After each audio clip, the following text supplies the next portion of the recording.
What would you put in your backpack if you had a new coaching engagement but could only take a limited number of items? Each episode, the Coach's Backpack looks at the multifaceted world of coaching and asks a new guest to tell us what they would take with them and why. Hi, I'm David Lowe, and this week we're taking a peek inside the backpack of John Perry, therapeutic coach. Welcome, John. Thank you. Good to be here. Thanks for the opportunity. Well, first off, and this is often the biggest challenge for some, is how would you describe yourself in under 20 words? Thank you. So, therapeutic coach, I think, covers it pretty well in that it covers the fact that I started life as a teacher, then a counsellor, then a coach, and I kind of integrate those three aspects. So I work very often at the kind of intersection of coaching and counselling, but also as a teacher, I use quite a bit of psychoeducation as well in my work. So that I think therapeutic coach pretty much captures it. Brilliant. 2 words is definitely the fewest words we've had of any description. So you've got the award. Well, look, here's the challenge. You've been asked to coach a new client, but you're limited to what you can take with you. So don't worry, you've got your essentials, you've got your clothes and your toothbrush. But in addition, you can take 1 book, 1 tool, technique, concept, method, approach, whatever you want to call it, another item of your choice, plus a person from the past or the present to accompany you. So what would you take with you and why? And you can go in any order you wish. Thank you. So I think I'll try and address them in that order. So the book is The Marriage of Sense and Soul by Ken Wilber. And for me, it's been a hugely influential book. And the basic idea is there's a subtitle of Integrating Science and Religion, which probably helps explain Wilber's position. And essentially, Wilber presents this notion that we can think of reality as a tapestry of interwoven levels from matter to body, to mind, to soul, to spirit. And each higher level contains the essential elements of lower levels and it adds further to it. So if we think of in terms of matter, matter is the fact that stuff exists. So bricks exist, my Reiki conservatory roof exists, the economy exists, housing exists. Then we move up to body.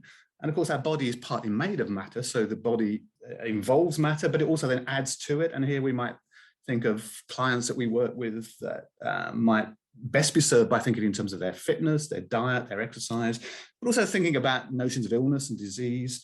And perhaps we can locate some mental health challenges here, particularly chemical addictions, and also just acknowledge the reality, the bodily reality of neurodiversity, for example. And then we move from body up to mind, and mind, of course, also subsumes the body because it's contained within the body. But where you start entering the realm of psychology and philosophy and thinking about how the mind is used. And of course, this is where a lot of traditional coaching kind of focuses, thinking about whether someone's a kind of a glass half full or a glass half empty kind of person, whether their mindset is one of optimism and hope, or whether it's more prone to catastrophizing and assuming the worst and so on. And then we move from mind up to soul, and traditionally the kind of preserve of theology, but in Wilber's formulation, it's much more about, if you are a person of faith, perhaps preparing yourself to meet your God, what Viktor Frankl refers to as having an awareness of the taskmaster, that life will set you challenges, and we are to some extent judged or measured by how we respond to those challenges. And thinking about the ways in which we might, for example, in the course of making ourselves acceptable to our taskmaster or more accountable, think about righting the wrongs we might have done along the way in our life. Some notion of atonement, perhaps getting the balance sheet more in line. In psychoanalysis, it's much more likely to be referred to as kind of purifying your ego, but also a lot of coaches would talk about becoming more closely linked to your kind of notion of an optimized self, becoming a better person. And then the final level is going right up to the level of spirit, which is traditionally the preserve of mysticism. And here the focus is on actually transcending your individual ego by recognizing that ultimately our consciousness returns to the universe where it came from. And if you like, one of the ways that I like to make sense of this is a metaphor that says, if you've got water in a pipette, then the goal of working at the soul level is purifying the water. So actually distilling it, becoming the best water it can be, the purest water it can be.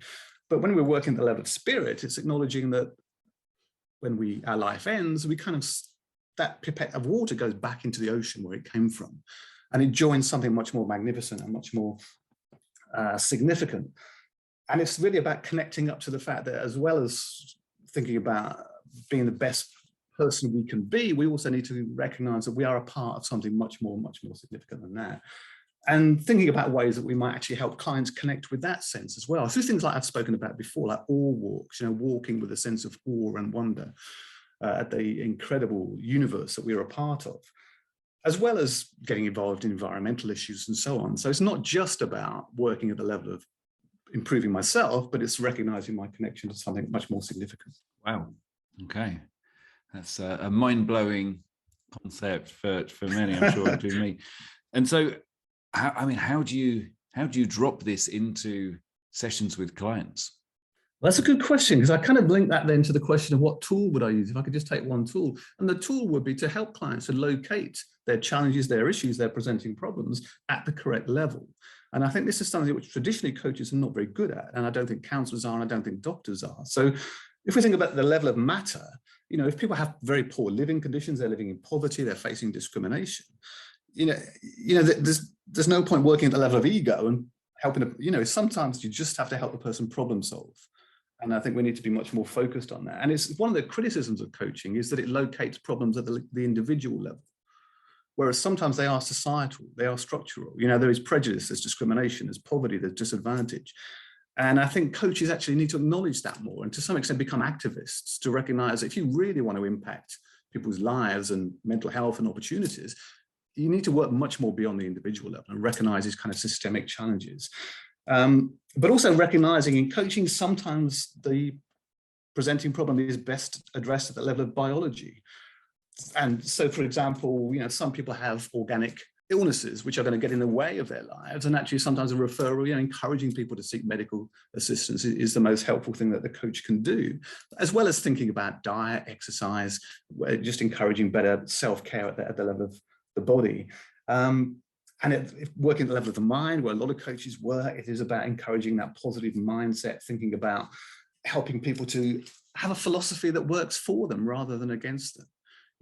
Are they the kind of people that actually seek out opportunities and anticipate that things are probably going to be okay and that people fundamentally are worthwhile? Or are they the kind of people that tend to catastrophize and authorize and assume the worst? So really focusing on that level of mind.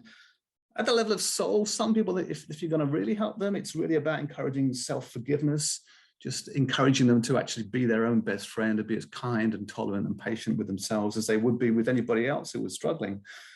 And if you're going to work at the level of spirit, it's much more about kind of letting go of those ego concerns and encouraging people to recognize their connection to something much more significant than themselves. One of the really interesting findings from recent research in America is that people who are prone to generating a lot of low mood and even clinical depression typically use the personal pronoun I much more than people who are less susceptible. And that suggests that they're actually working at the ego level far too much. It's all about them. And I remember when I was a pastoral tutor at Southampton University, working with a lot of students at the start of lockdown, and students contacting me and saying, well, I'm unhappy, I'm lonely, I'm fed up, I'm miserable because of lockdown and I can't see my friends. And it was all about them. But actually, when you can say, well, actually, let's just think about the public health agenda here and the contribution you're making to keeping other people safe, and think about we and us, then actually what tended to happen is their mood improved because they recognized they were connected up to something much more significant than the fact that they were missing their friends. So I think it is, for me, very important that as coaches, we think about those 5 levels and we don't just fixate on any one of them. Lots of the things that you've taught me in the past that came in there, like locus of control was flipping into my head there as well, because absolutely. That's not at the matter stage. It's not in the spirit stage. I don't think I'm going to plump and put it in that mind stage around there. Yeah, absolutely. Yes, absolutely. And it's useful to have that formulation because then you can start actually slotting other coaching tools within those different levels, as well as acknowledging, which I think is increasingly important, kind of the politics of coaching. That is, there is, I think, something to think about in terms of locating people's challenges at the level of the individual. And it's not always the most helpful approach. Well, and can help people decide what to pull out their backpack. Absolutely. Good. Okay. So what else are we putting in the backpack? So the additional item that I thought about, a flask of coffee. And I just think that's my luxury. I think probably a never emptying flask of coffee would be the luxury item I'd take on my desert island if I was on desert island. And how much of a coffee snob are you? This is the question. Is it any kind of coffee or? Oh, no, not at all. It wouldn't be the kind of little basic, but I think, I'm quite happy with a decent instant, if I'm honest. I don't know if you know, but some years ago I had a heart problem and I gave up caffeine completely, and I really missed it. And then when my heart was fixed, I was able to go back to it. I really started enjoying it again. So it's not something I drink throughout the day, but I start the day with coffee, and it's one of my guilty pleasures. All right, I've also gone the decaf way. It was too much. And you can get some decent decaf now. There is hope for people out there who don't drink caffeine. Well, it's interesting. I do suspect a large part of the buzz it gives people is placebo anyway. Because when I had my heart problem, I also had to give up alcohol, which wasn't a big struggle, but I started occasionally having alcohol-free beer and finding it was making me feel tipsy, because I just think that was the association I had with the taste of beer. So. And maybe the driving also got worse as you had. Yes. Okay, cool. Well, there's this. Yeah, you can have a never-ending flask of coffee. So I believe you've just got the one choice left of who is coming with you, and they don't have to fit in the backpack, by the way. No, well, I did think about it, and actually, I would take my dad. Sadly, I lost my dad just before lockdown, but kind of lost him before that, because he spent the last few years of his life very much in the grip of dementia, and I don't think he ever really understood what I did. I'm not sure I ever sat him down and talked. Well, I don't think we really talked about it enough until it was too late, really. And so I would love to take him along, partly so that he could actually understand what I did for a living, but also because he was a great source of quotes and sayings. And I still find myself now going back to them. And one of the things that I find most useful was one of his favorite sayings, which is, there are very few things in this life that are both easy and worth doing. And I think, whenever, if you feel that life is tough and that life's challenging, it's really useful to go back to that. For me, anyway, I've never run a marathon, but both of my sons have. And I guess what makes it worthwhile is it's so tough, and I'm sure people who climb mountains would say the same thing. If it was easy, it wouldn't be rewarding. And so I think sometimes, particularly in the context of the pandemic and the challenges that lots of people are facing, it's really important to remind ourselves that stuff being difficult adds meaning. It doesn't take it away. And for me, that's quite a helpful thing. So Dad was a great source of these. And if I didn't know what to say, then I would look to him and he'd have an idea. Yeah.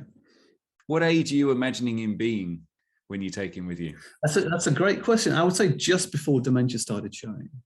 So I think, he accumulated a lot of wisdom, and then just bit by bit, it dropped away. And just at the point before that kicked in, that would be where I would really like to have understood a bit more about what I do, but also have just teased out a few more of those sayings as well. I think the time that I would not take my dad was when he had a really dodgy moustache. That would be the one time. Any time apart from that time in the 80s. Brilliant. Well, look, your backpack is now packed. Now, sometimes we get help packing our backpack. Maybe one of your sons had helped you pack this backpack, and things sneak in there that we don't want in there. So if there was one thing you'd want to make sure is not in that backpack, what would it be? Yeah, again, it's quite an abstract thing. I hope that's okay. And the best thing I can come up with was assumptions. One of the concepts I find really helpful is a concept from Buddhism about the beginner's mind, about actually approaching each new situation as if it was the first time you'd approach that situation. And it's such a tough thing to do, but I think to the extent that I can leave assumptions out of my backpack, I'll do a better job. And it kind of fits with my notion that we actually always look at the world through lenses. We become unaware that we're wearing them in a very simple way, that if I look out of the window, I can see what I think is a tree, and it's obvious to me it's a tree because I look at it through Western lenses. But if I had been raised in a culture that didn't distinguish bark-covered plants from other plants, I'd look out and see a plant. For me, it's obviously a tree, but it isn't. It just is what it is. And I see it as a tree because these are the lenses I wear. And I think we can bring these assumptions into the coaching relationship completely unawarely and make all sorts of judgments and decisions based on that. And I think to the extent that we can leave those behind is the extent that we become better coaches, really. Right, so the awareness of an interpretivist mindset. Yeah, and also just recognizing that our values, both serve us and and become stumbling blocks. I mean, I had a case recently. I was coaching someone. You're probably aware that the exercise I do around the life script and thinking about your life as an autobiography, and think about the final chapter as a final chapter that you really want to arrive at, and then you can then make the decisions and the choices that head you towards that final chapter that you want to arrive at, rather than the one you're currently heading to, if that's not one that you'd like to arrive at. the guy that I was working with said, well, I've thought about this a lot, this exercise, the final chapter I want to arrive at, and there's no final chapter I want to arrive at in which I stay married to my wife. And this was a guy with a wife and 3 young children. And I'm thinking, hang on a minute, I don't want to break up your family. But of course, these are my values, which are that families matter and that families are the center of everything. And so sometimes, we just need to be mindful of the fact that, we don't have that beginner's mind, and we just need to be mindful of not imposing our values on other people. It's tough to achieve, but I think it's a goal. Yeah. Wow. Okay. Well, I've got one final question for you, which is where do you hope you are or are not going on this fictional gig? Yeah, so again, I gave this a bit of thought, and my ideal will be 10 Downing Street. I want to go and work with Boris. It's not because I think he's inherently a bad person, but I think he's clearly floundering and he needs all the help he can get. And I think really he is someone who would really gain from some reflection around the difference between sort of I thinking, thinking about himself and thinking in terms of we and us. I talked about that research. It shows that people who are mentally healthy and resilient tend to talk about we and us much more than about I. And I think he's so wedded to his tribe, or this is how it seems to me, of kind of ex-public school tourists, that he will do anything that's in their interests, and kind of feels that somehow that's his biggest loyalty is owed to that tribe. If you think of just the way that he's supported Owen Paterson, actually that really wasn't very justified. And his proposed changes to the care system, which are going to allow very wealthy people to hold on to their estates, whereas much less privileged people are going to lose everything. This is something which only somebody with that kind of tribalism could advocate. And I think, again, I'm not saying he's a bad person by any means, but I think a bit of coaching around changing perspectives, perhaps changing lenses, would not just serve him well, but would serve all of us well. I'd be interested to know where his locus of control sits. Yes, it's very interesting, isn't it? Because I've got an interest in imposter syndrome, which is something, again, I talk about a fair bit. And the reverse of imposter syndrome is entitlement syndrome. And people like him just have that. They have this kind of assumption that they were born to lead, they have a right to lead, a right to make decisions based on very often their own personal self-interest. And all of those kind of reservations that people with imposter syndrome have, he just doesn't seem to have. And ironically, he could do with 1 or 2 of them. Well, we can do a quick interview for this, John, based on what came out this week. I know this is a few weeks going to be before the podcast episode goes out, but have you ever been to Peppa Pig World? Surely that's the question, right? No, but I might well do now that I've got a granddaughter. So that's probably, and it's not far from where I live. So that's a very distinct possibility. Well, look, this has been brilliant talking to you. I've thoroughly enjoyed it. If people would like to know more about John Perry, where can they go? Well, I am on LinkedIn, so by all means, you can find me on LinkedIn. And I think it just says John Perry Wellbeing Consultant, because that's kind of the direction that I'm heading in now.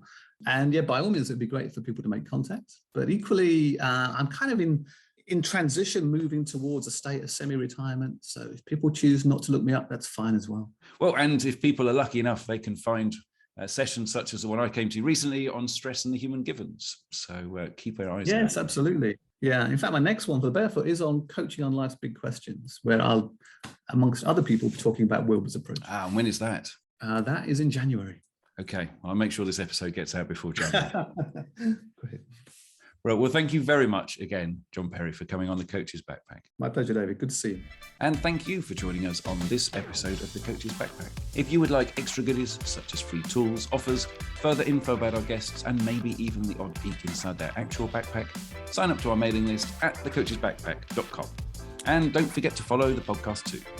See you next time.